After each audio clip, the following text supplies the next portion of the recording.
Okay, welcome back to part 2 of modeling, sculpting a Nerf gun on the iPad Pro in ZBrush. So if you haven't seen part 1, go check that out. But we're gonna jump right in this. So to select a non-active subtool, hold down this plus minus button. And right now we're kind of in this block out stage where we've got the base there, got some cylindrical type, cone type shapes here. So let's go ahead and add those. And the way I'm going to do that, I'm going to go grab an insert mesh brush and and I'm going to be using boolean, and I've found that this first one, the non-H one, is better for that. So I think we're just going to want to insert a cylinder. Okay. And draw that out there and then release. And that way it's perfectly perpendicular.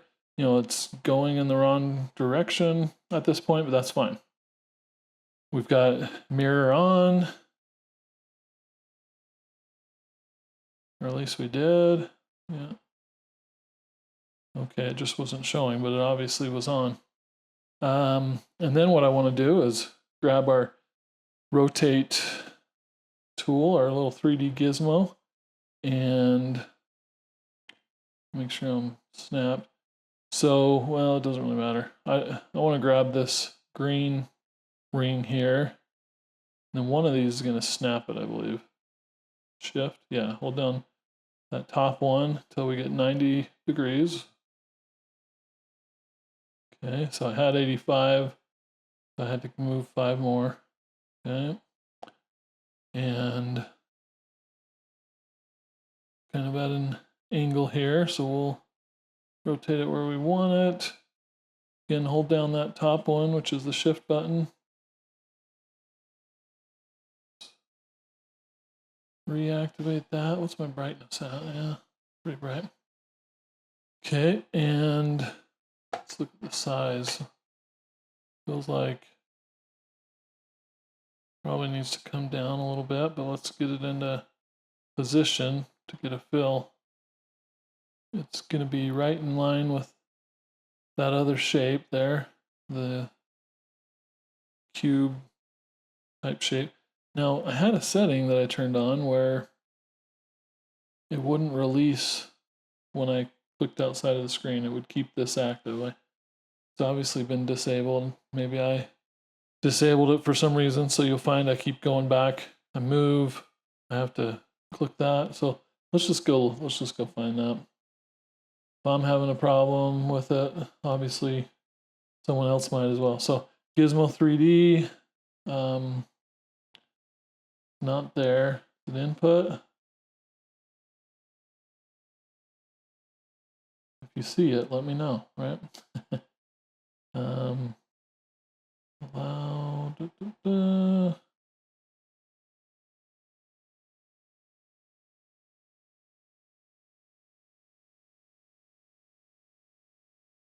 Transpose. Used to be called the transpose tool, and it worked differently. Tap to there it is. Tap to exit gizmo mode. So it is under Gizmo 3D. So now I can click that and I can move and the gizmo stays there. All right, that's more like it. Let's scale this guy down. Had a kid walk in. That happens. I need to get one of those live recording in progress lights outside of my office. Okay, so just kind of looking at the space from here to there, I can see it's still too big. Something like that. I'm going to kind of bump it up to this line here, and like the rotation isn't quite matching up either. So grab this and carefully rotate it into position. I don't think it's going to lock where I want it. No. Okay. So that looks pretty good. How far does it stick out? Not too far. Whoops.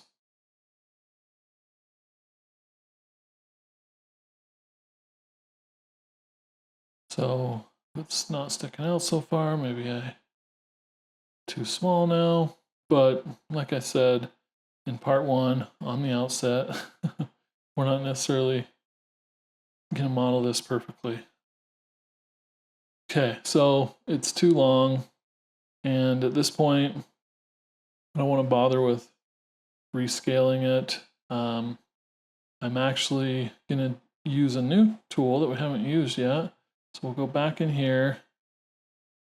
And if you're holding down plus minus button there, you recenter it. It's going to center to the one piece here, which is good. And then we're going to hit this gear icon, and then there's all these kind of specialty tools: bend, deform, flatten, inflate. The one I usually use when I jump in here is going to be taper.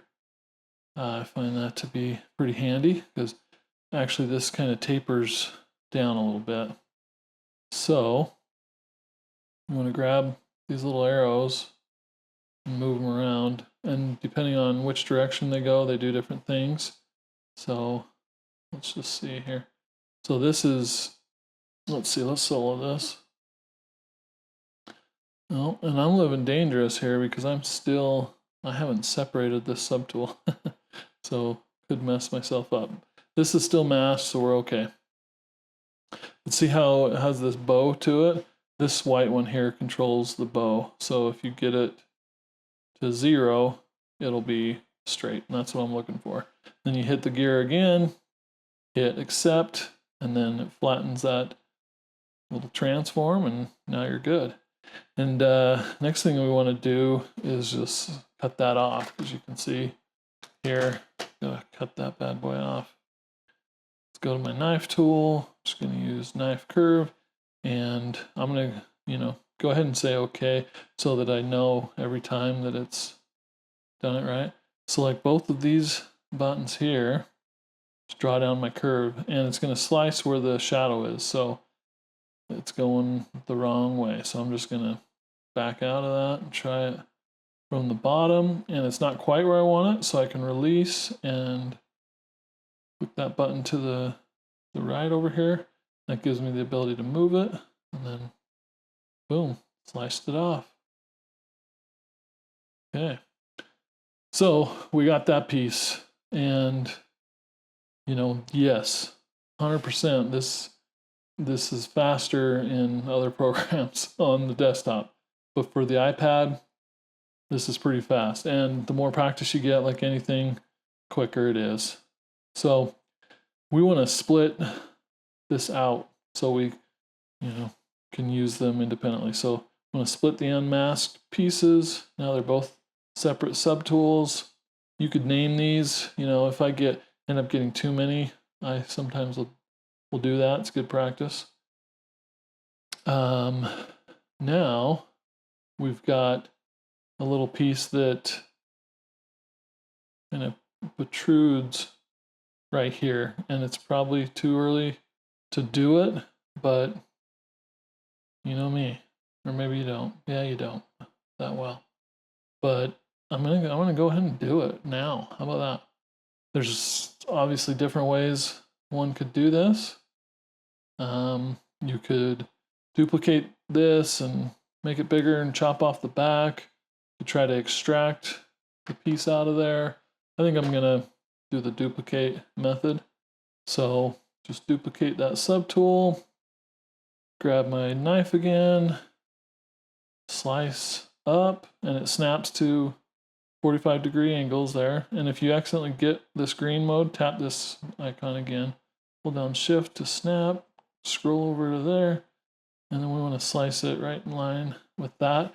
We didn't see anything happen because we've got, you know, 2 subtools, but if I solo that, yeah, it didn't do what it was supposed to do. What happened? What happened? Okay, let's try that again. So slice this guy. There we go. Sometimes when you move it around and kind of forgets what it's doing and causes some headaches. Okay, so now I'm gonna leave it in this mode just so I can see it better. Then we can just scale that up and, you know, just scale it horizontally.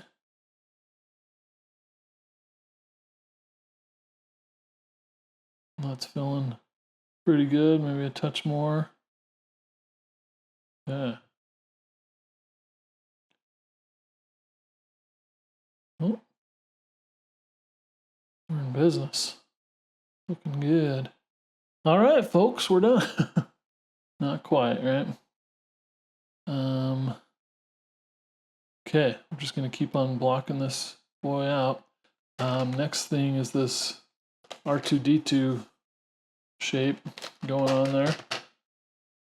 So rather than trying to make it on the model, you know, that's basically a sphere with a cylinder that's been, you know, altered to kind of flare out at the end.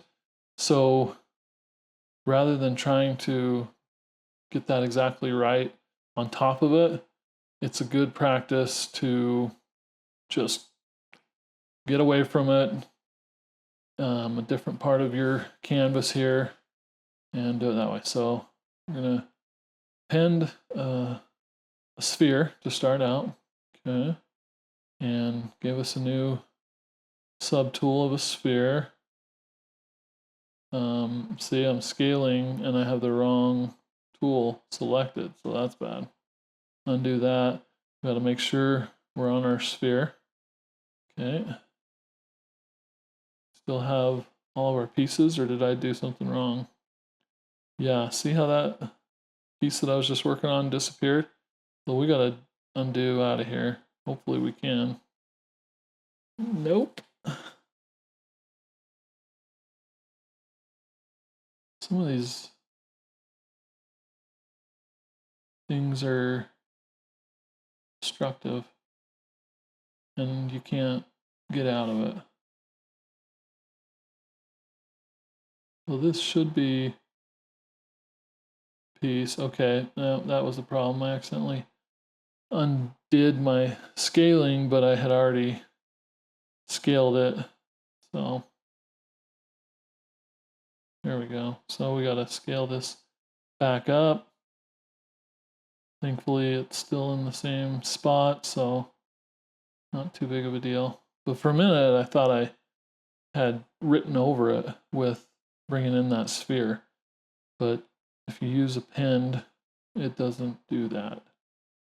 Okay, so we got the sphere. Scaling the sphere. Okay. And we're just going to bring it up away from the gun like I talked about. And we're not worried about it being the exact right size. We just want it to be close to the right proportions, all right? So, you know, editable. We don't have to convert to polymesh or any fanciness like that.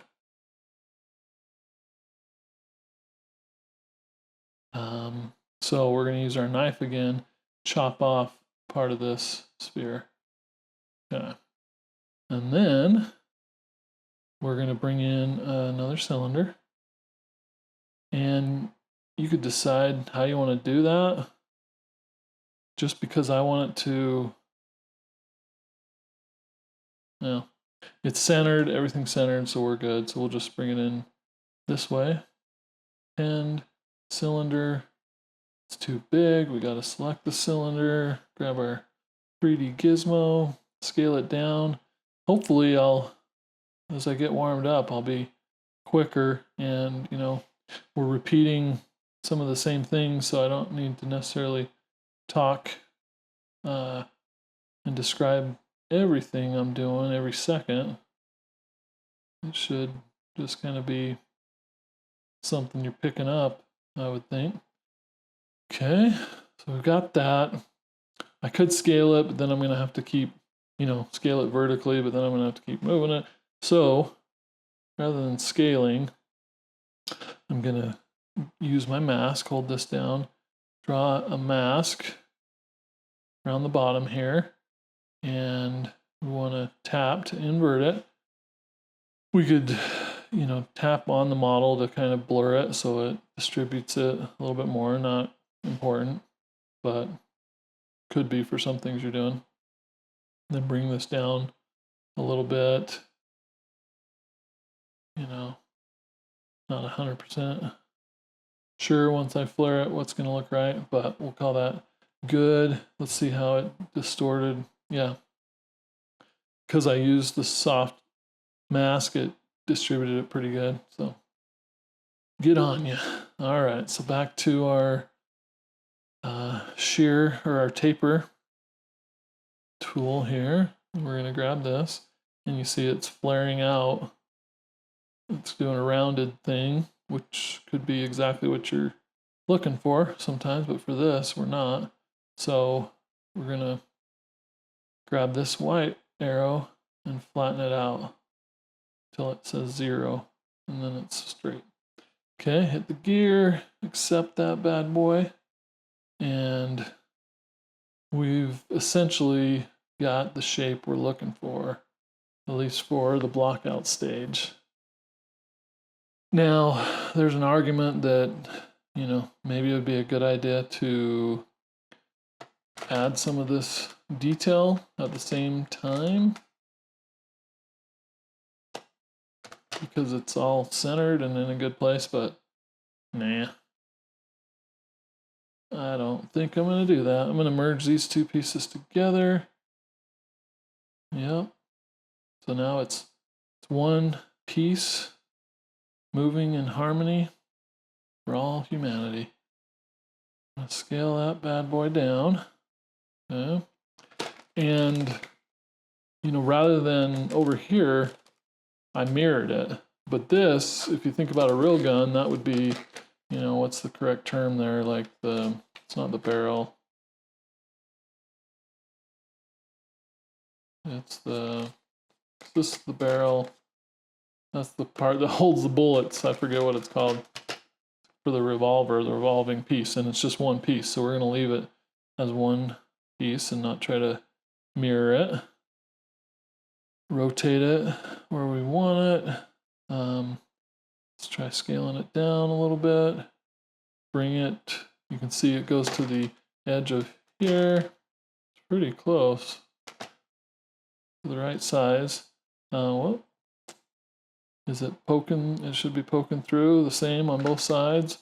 Poking through a lot, so I know it's not quite the right size yet. That's feeling pretty close. Sometimes the screen wants to jump around on me. I'm sure there's a setting. I've got something like center to the worst place possible setting checked. Why wouldn't you want that setting, right?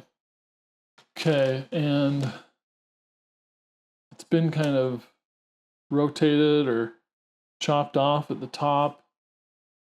In a way, I'm going to say it's just chopped off. So I'm going to bring it up and just kind of generally looking at the fitment of that. We're going to call it good. I'm going to call it good. Okay. So, and maybe once we get it all blocked out, we can hide this monstrosity in the background that, we're all kind of thinking was maybe not the right approach anyways. Okay, what to do next? We've got this shape along the back here, rounded piece. So I just kind of squared it off there. And we've already got some tapering, and this tapering goes with that. So, you know, there's definitely some fancy stuff to be done. But basically, that's just part of the cylinder. So I'm going to go ahead and bring in another cylinder, and I want it centered in the world. So that's why I'm doing this way instead of an insert mesh approach. Okay, 10 cylinder, select it.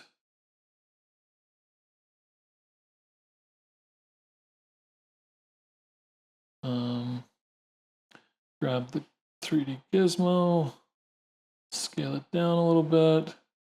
We need it to be oriented like so. We're gonna hit,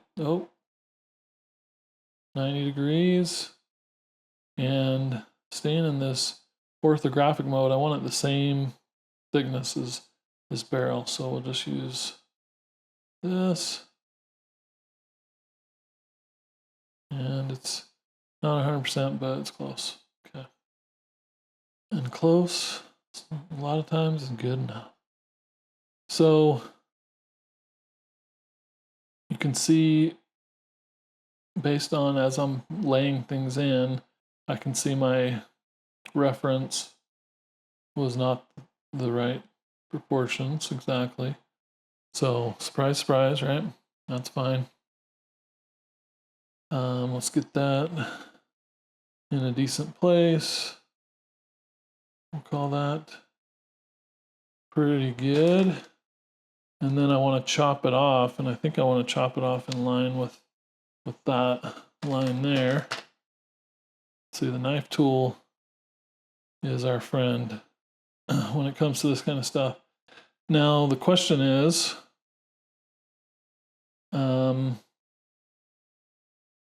you know, this is super faceted right now, and I should have asked myself that question there as well. But this one might not be too late.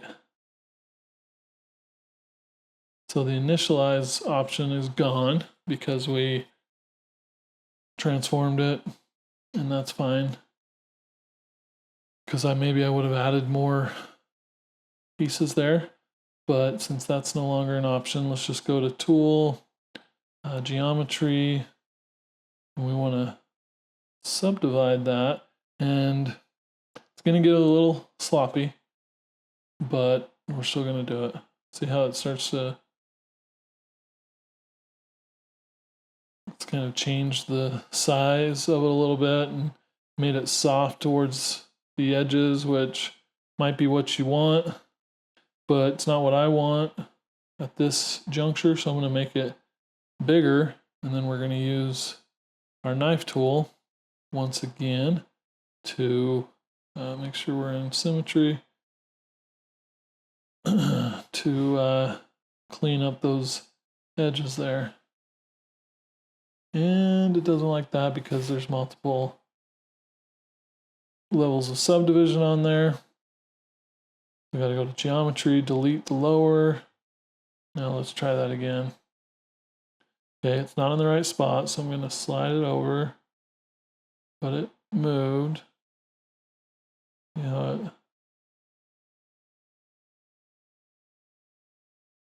and release. It's some finger gymnastics, I believe is the term that I coined last time. And then while we're in knife mode, we're going to cut it off here. We don't need symmetry on, but I don't know that it would hurt us to have it on. And then just follow this. And then if we release from the shift, won't snap anymore and give us some freedom. It looks like we missed it. Doesn't matter that much, but if we're going to do it, might as well do it halfway right. Let's turn on transparency so I can see under there. And then now I have a guide. I didn't go all the way through. Yep. Okay, let's try this again. Did I mess something up? Why is it all shaded? Yep, got masked somehow. Okay, try this again. Transparency, slice. We got to go all the way through, and then I'm gonna try it. There we go.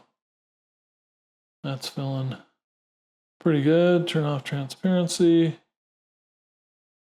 You know, we've got these areas where there's bevels that aren't lining up quite right.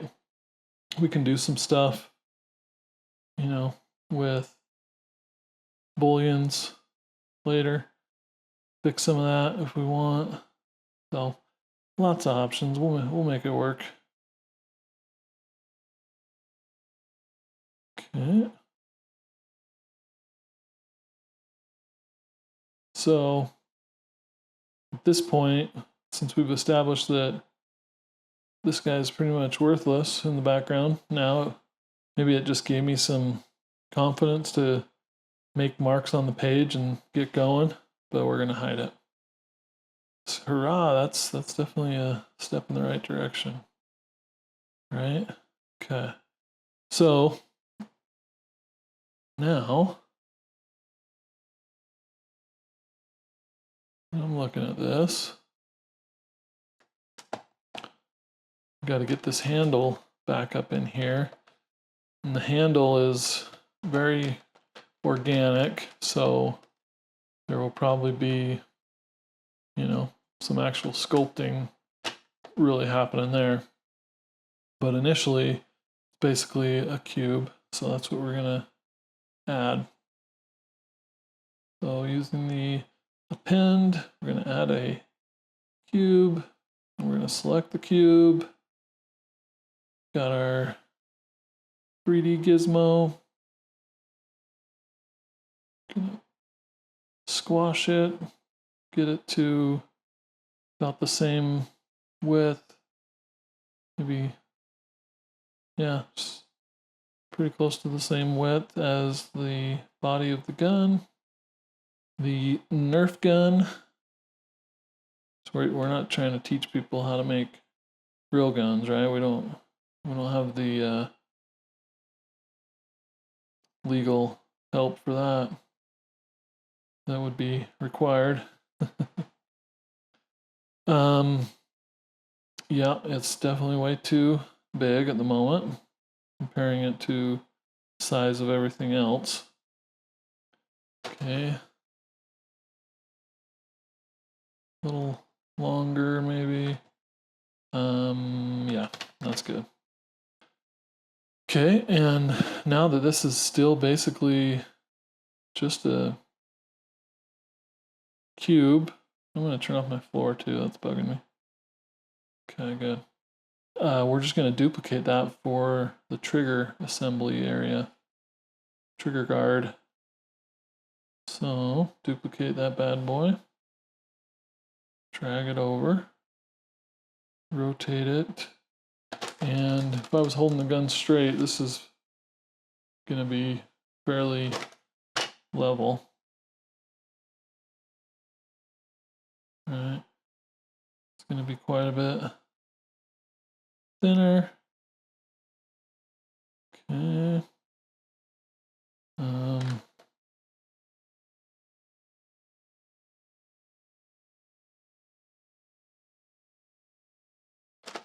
So there's part of this handle that goes and connects into it that isn't quite being represented yet. So that tells me that I should probably click on this and extend it a little bit so that we can basically just slice away that area to give us the handle grip that's connected to the shin bone, which is connected to the knee bone, right? There I go, pretending like I'm funny once again. And guess what, buddy? No one's laughing. No one is laughing. A little crying, but no laughing going on.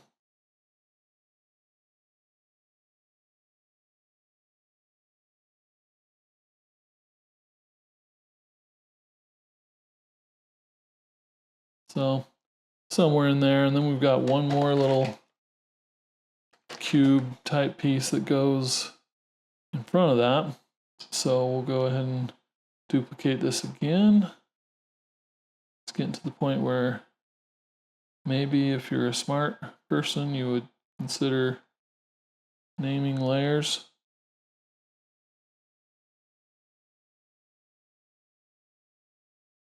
And we can get it pretty close by rotating it.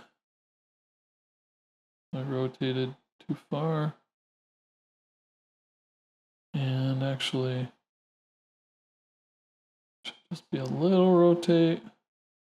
And then this needs to be sliced off to get us correct shape.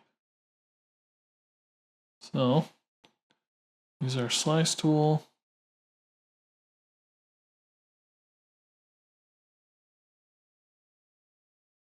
How's that? Not even close. Just kidding. I think the angle's about there, but it's not exactly where I want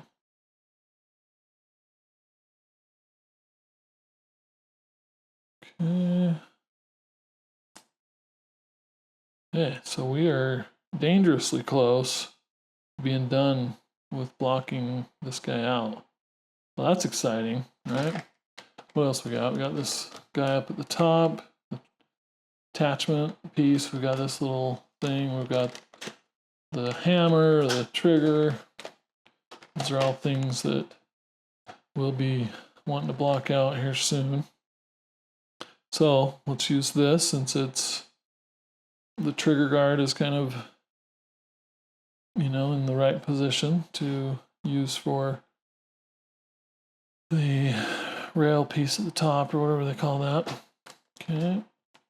And it's actually probably the exact right width. Stretch it out a little bit. And then as you build stuff, you can kind of use things to cross-reference, like it comes down to right where R2-D2's head stops to curve just about. So we'll drag it into that general region, and then the front of it goes almost to the front of this. So we're not near long enough yet. Keep going.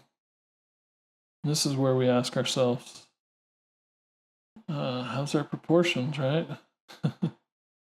And this I was kind of thinking is level, but then I made this level, and then now that became not level, and all kinds of problems are being caused. So now, rather than messing with all that stuff, I need to change the angle of this a little bit.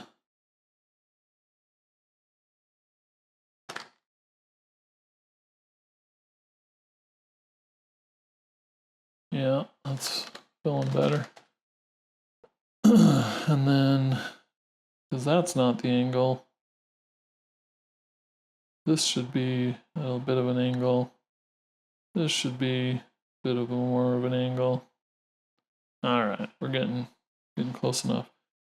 Okay, let's cut away some of this bad boy. Let's go back into transparency mode so we can kind of see where this trigger piece comes, and we want to cut away this area right in here.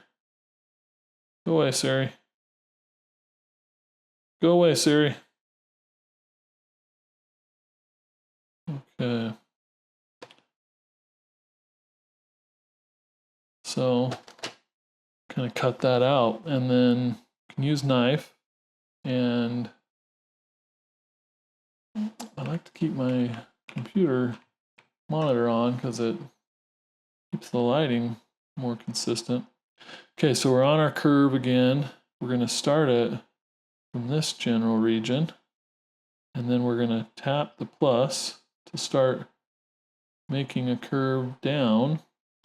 And I could try to cut out each individual piece right now, but I'm just trying to get the big general area. Hit it again. It's going to curve this way. And we'll just see what happens. There we go. Okay. So kind of cut out a general shape. And now we've got this piece that kind of curves around here. So let's do that again, starting from the bottom this time. And do that, hit our curve button, it starts to curve. Hit it again, give us some more curve. And we're gonna hit that guy again, double back on our curve, and something like that. Wow. That gives us generally a halfway decent profile for our handle. All right. Now, got some problems looking at it this way, and we could use the knife to try to trim away some of that kind of topology. It's pretty chunky. So what I'm going to do is increase the topology. We're going to go ahead and jump into Dynamesh mode here. Hit Dynamesh, and it's still a relatively small, it's only 128 Dynamesh mode. And what I'll do here is if I angle slightly this way and cut from this side, it should give us a profile kind of like that. It's not going to be exact, it's just kind of a way to get us started, because if you're making a gun this way, modeling it in ZBrush on the iPad, you're probably not trying to be too exact. That would be if you want to use a CAD program or Blender or Cinema 4D or Maya or something else, or even ZBrush on the desktop. And guess what? We forgot to put our symmetry on, and it's a good thing because that was not a very good angle. Let's try again.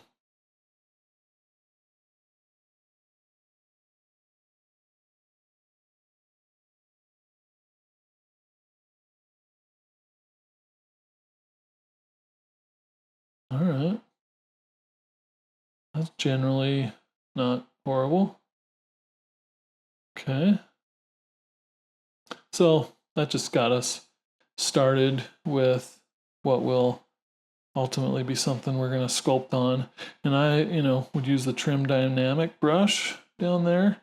Just start kind of rubbing down those edges. And you can see that gives us a pretty clean, whoops, got my something set up to undos, which I might consider disabling. But just softly rubbing that, which using this hard surface brush like the trim dynamic is keeping things from getting too squishy like it would if I was using a clay brush or something.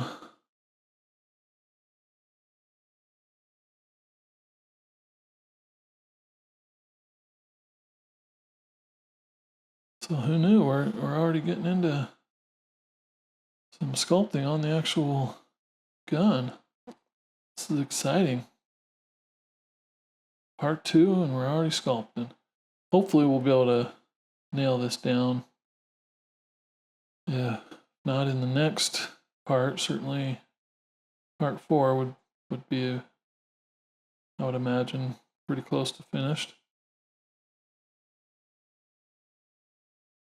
Smooth it out a little bit. Rub the trim dynamic on it.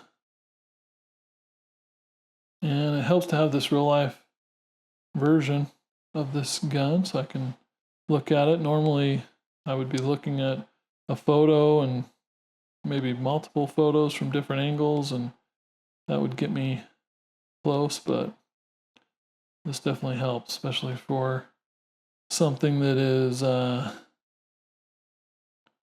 not,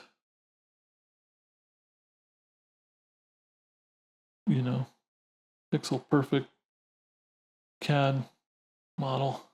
All right, so we need to fix up our topology, so we're going to run the Dynamesh again, but I want to do it at a higher level. bump it up to 300, 400, somewhere in there. And then hold down the mask button, and then you can look at our topology. That's pretty dense.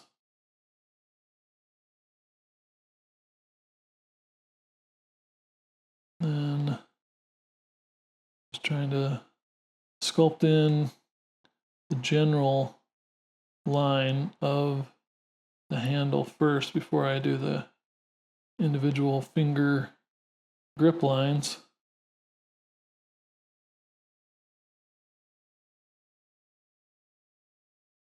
What did I do? I duplicated. Oh, no, see this? You might accidentally do this. And basically, you've got a frozen piece. And this is an intentional thing. I hit solo. This happens. It's not a big deal. Don't freak out. Done this before. Seen it before. Where is it? It's up in settings, I believe, and then canvas. You want to clear the canvas. Okay, because that basically, I don't know how I did it. I know how to do it on the desktop, but I've accidentally done it on here before. And that's how you get rid of it. Because it's basically stamping a piece of the model onto the screen, which could be handy for reference, and or if you're creating some piece of artwork where you want to do some 2.5D type of creation, then that would be how you would do it. So getting a little carried away with this handle, but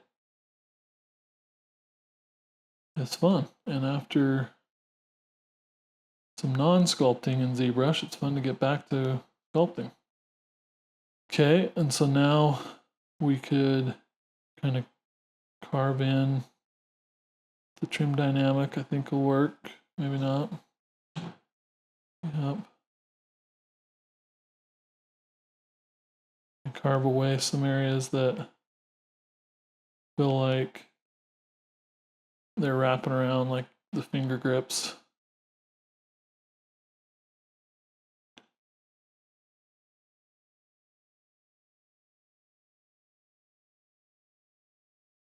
This is actually a really good tool for these finger grips. And he spoke too soon, right? Went ahead and messed it up. Just kidding. But that gets us close. We're not done. We'll come back. Sometimes it's good to be like, okay, you had fun for a little while. We don't want you to hurt yourself. Go work on another part of the model and come back. And even as I say that, I'm still working on the grip. And shouldn't be at this point, right? Kind of smoothing that out. Okay, getting away from the grip. But you can see, I mean, that gives us a little bit of potential. We've got the start, pretty good start to this gun at this point, right? Okay, what's next? Let's give this trigger guard a better shape. So now we've got kind of this piece generally going in the right place with the way the handle's gonna hook to it. So that gives us a start. It's something I can move around and fix, but I'm gonna generally slice this off here, start to shape it, use a boolean piece to cut out that center area. It's gonna be slick. And this is when things start coming together. And hopefully I regain your trust. For some of those of you out there that are like, if he doesn't do something that makes sense in the next 5 minutes, he's gone. So you can see it kept not slicing because I wasn't making my way all the way through. Or maybe it was for another reason. Okay, let's turn off symmetry. That could be part of the problem. Let's try this again. Let's look at here. See, it was doing little slices, which pisses me off. I don't know why it does that sometimes. Let's Dynamesh this bad boy too. And we're gonna just jump straight to the 300-400 range, hit Dynamesh. Okay. Now let's see who's boss, right? Slice on through there. Boom. Like boss. Like you were supposed to from the start. Remember, the direction that you slice with the knife is important to how it's going to cut things off. I don't need to cut all this off up here, but after you've used the knife tool a little bit, it's addicting and you want to just keep on using it. So we'll call that good. Now we need a piece to subtract out of the center there. And if you can reuse, do it. That's what I always say. So we're going to duplicate our trigger guard. And we're getting to the point where you should really start naming your layers. Choose the scale and give it some width so it can cut through.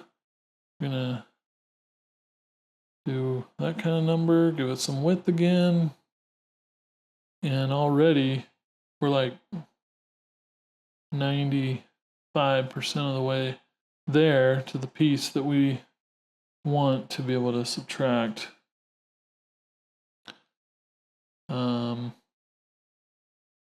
Yeah, but there's a little bit more I want to do. Like there's a piece over here that gets chopped off. And you know, this is actually supposed to be more rounded, so probably add that in later. There's an extra piece cut off here, so we'll grab that. All right, and that did not look, that's nowhere close. So let's redo that cut. Make sure we're snapping to orthographic mode here. All right, we'll call that good. So wheat. Now we can go back to our layers and we're going to hide everything that is not the trigger assembly area. I'm going to keep this because it may be poking through. And yeah, so we're going to keep that. We're going to keep this. Okay, but the rest we're going to hide because we don't want it to be part of our boolean operation we're about to do. But all this stuff right here, yeah, it's going down. So this is our subtraction piece. So holding that down, we're going to hit subtract. Okay, we're not seeing anything, but then we hit the magic boolean mode, and surprise, surprise, it's not cutting that piece away for some reason. And it could be the order of operations, which I'm positive it is. We're going to select that and move it up above. Okay. Now it worked. Okay. Cool. So now back to this place and boolean. We're going to hit make boolean mesh. It's going to work its magic up here. Tell you it's creating something. Nothing changed here as per usual. But then we're going to go to our pinned, and then look, there it is. That's our new piece. It's in there. Put it on the bottom. These three pieces are absolutely worthless now, unless you really want to save them because you think you could use them again. But I'm throwing caution to the wind and deleting those bad boys, which keeps telling you this is not undoable. So be careful when you're deleting. Okay, we're going to make everything visible again. Oh, except for that stupid thing, which at this point, I'm inclined to use the powers of the delete and delete that one, and we're going to pretend like that was never part of this process because, yeah, probably not needed. Okay, so we're nearly there on the block out. We got to get the trigger, we got to get the hammer, and the sight, and then big pieces are in play. You could argue there's a plate here that is part of the block out, but you could also argue it's not part of the block out, right? Trigger. So that's essentially a piece of, or a cube, okay? So we're gonna go to our layers, add a new cube in there. We gotta make sure is this the cube? That's the cube we're looking for. And did I just insert that without appending it? Did I cause myself a problem? Let's undo. It'll let me. No. Alright, for the love, I hope I didn't mess things up.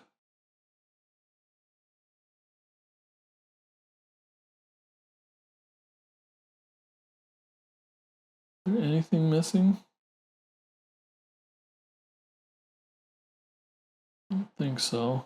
I think we're okay. So I swear, desktop version of ZBrush, when you insert something as opposed to append it, it gets rid of whatever else was on that layer that you were on. And I've had to learn the hard way with that little sad situation. And obviously I haven't learned. Now there's two pieces to this trigger. There's the thicker and the thinner piece. So we're going to focus on the thicker piece first. I dare say it's easier to make things thinner. There you go. This has been part 2 of creating, modeling, sculpting, whatever you want to call it, a Nerf gun in ZBrush on the iPad.